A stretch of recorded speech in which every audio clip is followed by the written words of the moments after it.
So welcome, everyone, and I had the pleasure of meeting a lot of you yesterday, so welcome to day two.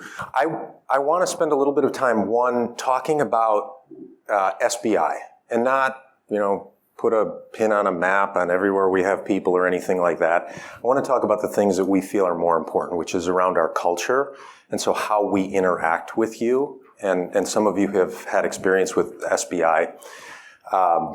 And have felt that before, but I want to spend a little bit of time on it because our culture is so important to us. So our purpose, and I could probably ask any one of the SBIers in the room to say it because we talk about it every single day. Our purpose is to drive people to reach their full potential. It's our purpose. So we all carry around a values card. You can ask anybody in there. Adam, do you have your values card with you? All right, Adam has his value card. Amy has her values card. We carry it around with us as a reminder. And when we say that, it is how we drive ourselves as a team, our clients, and everyone we touch to reach their full potential. And at one point I had a meeting. We have a culture team, and there are anywhere between 10 and 12 people, and there's a rotation in and out. And I joined the meeting, and I said, hey, I have a question for the group. Is drive the right word on the front end of that? Should it be help? Should it be inspire? And unanimously, there were 12 people at the time. 12. Norma, were you in the room for that one? Okay, you weren't on that one. You joined the culture team after that. Unanimously, they said, no, the right word is drive. Because people don't reach their full potential through help or for inspiration. There are points at which you are driven to reach your full potential. So one of the things about our culture that you'll see when you interact with us is we will do that. But we will do that with the best intention and in the most professional manner that we can. Because in the end, you know what? 10 years from now, you won't remember, SBI helped us go from this growth rate to this growth rate, but you will remember how we made you feel, and you will remember how we made you better. And that is core to our culture. And there are 6 values that surround that. So I want to emphasize that is that as we push you as an organization or as an individual, it is because it is our purpose to do that. Our vision, again, written on our values card, our vision is to drive more equity value with our clients than the top 10 private equity firms combined. That's with, not in spite of, that is with our clients. And it is that's a tall order. There's a lot of capital out there and there's a lot of value that gets created. But I'll give an example. Very large, maybe the largest SaaS software company in the world. We spent time with them, and they have several activist investors, and we were asked to come in, but being friends and cooperative with the organization. We looked at their organization and said, and this was right at the dawn of commercial efficiency, they said, we're not sure we're doing this right, and we're not sure that our shareholders believe we're doing this right. And we said, okay, let's take a look. And from an efficiency standpoint, we helped them identify $1.7 billion that they could take out of their go-to-market organization and still grow at a 15% rate. They took action on those things. Their market cap has gone up by $100 billion since then. Now, there are other favorable tailwinds and everything else, right? I'm not going to say, hey, what we recommended accounted for all of that, but those are the types of impacts that we look for and that we drive. And so that all comes to value creation. When we interact with you and your organization, it is all about how do we help create value for your organization. And it's done in multiple different ways. It could be the old way, which for 20 years in most businesses was, let's spend as much money as we need to grow this thing. That was the formula for a really long time while interest rates were 0. So it may be that way. In today's world, it's a little bit different. Hey, maybe growing at 27% with a negative 5% EBITDA margin, maybe that's not the right answer. Maybe if we pull it back to 17% with a 20% EBITDA margin, that's a better way to create value.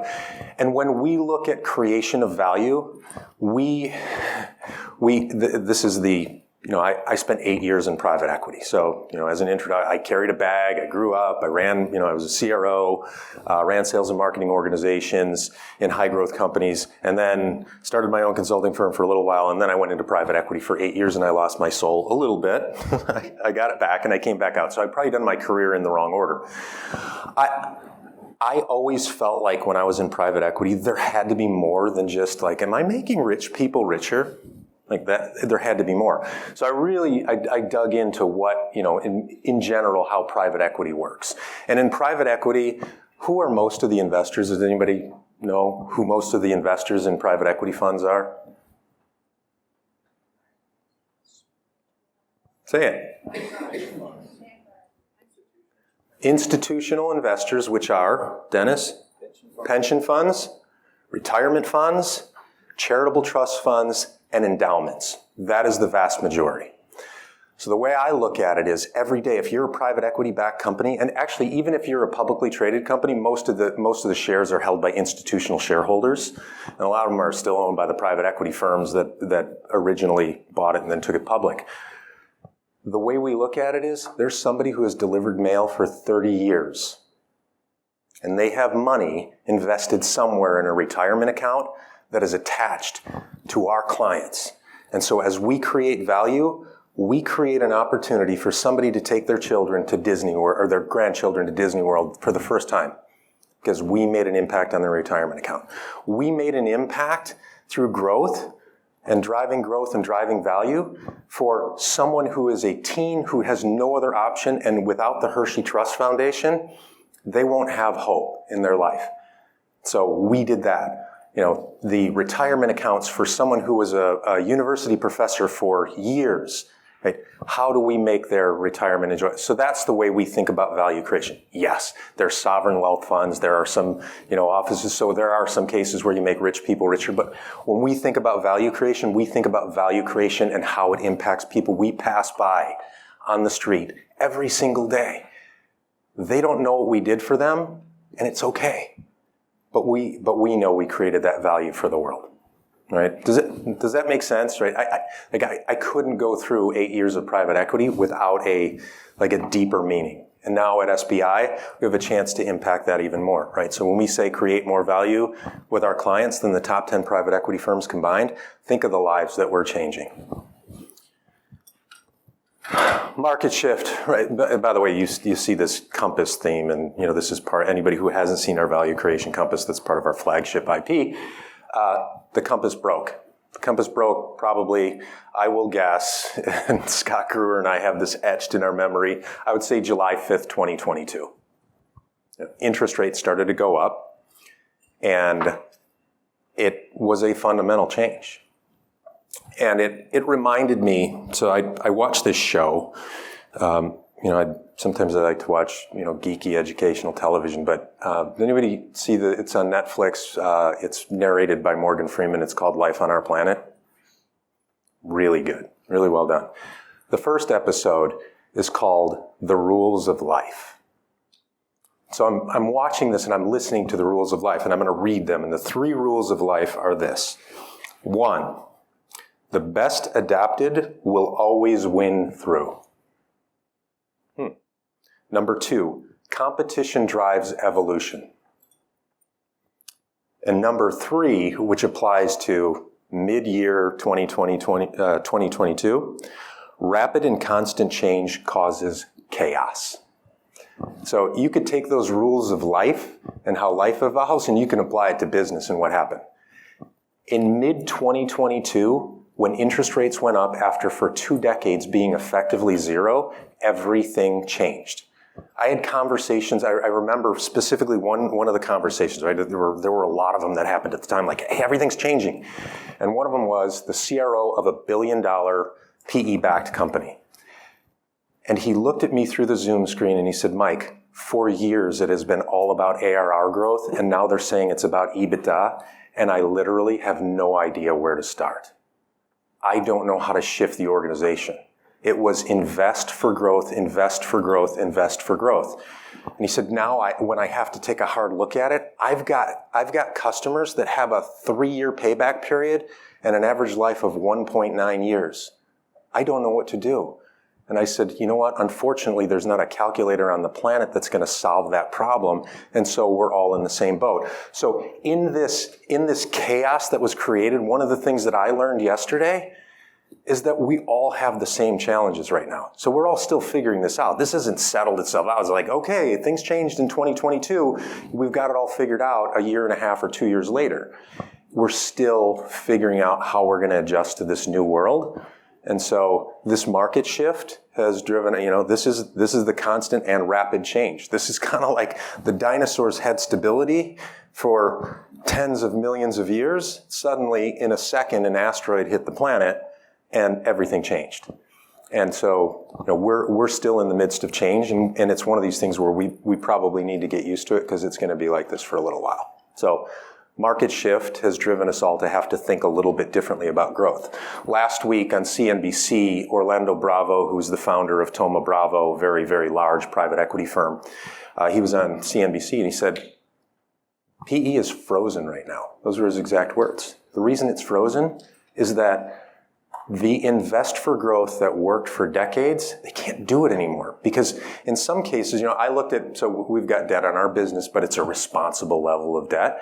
Our debt payment quarterly went up by 60% as these things changed. So, we were fine because we had a responsible level of growth. Anybody who was leveraged, and this is most private equity backed companies, at 4 times, they didn't have any more money to spend. So when they said, hey, let's invest for growth, there's nothing left to invest.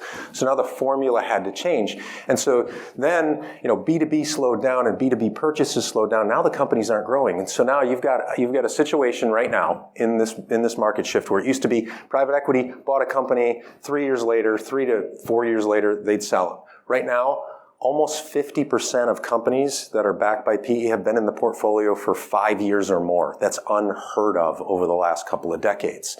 So it's frozen right now.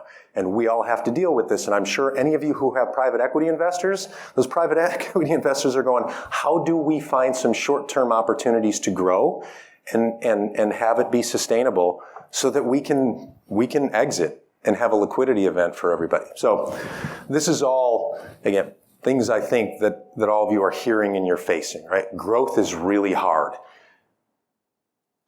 And I think 2 quarters ago, there was a Harvard Business Review that came out, and it was, it arrives, and I look at it and says, why is it so hard to continue to grow? Really, no kidding.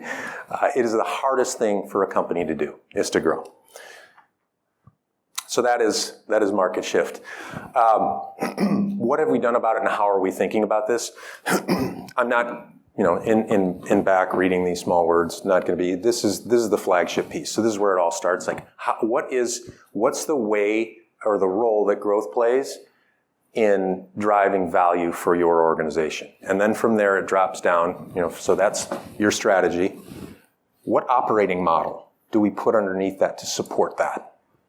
So if you're a CRO, you're thinking about what's the operating model I need to support that, wherever we fit on this compass.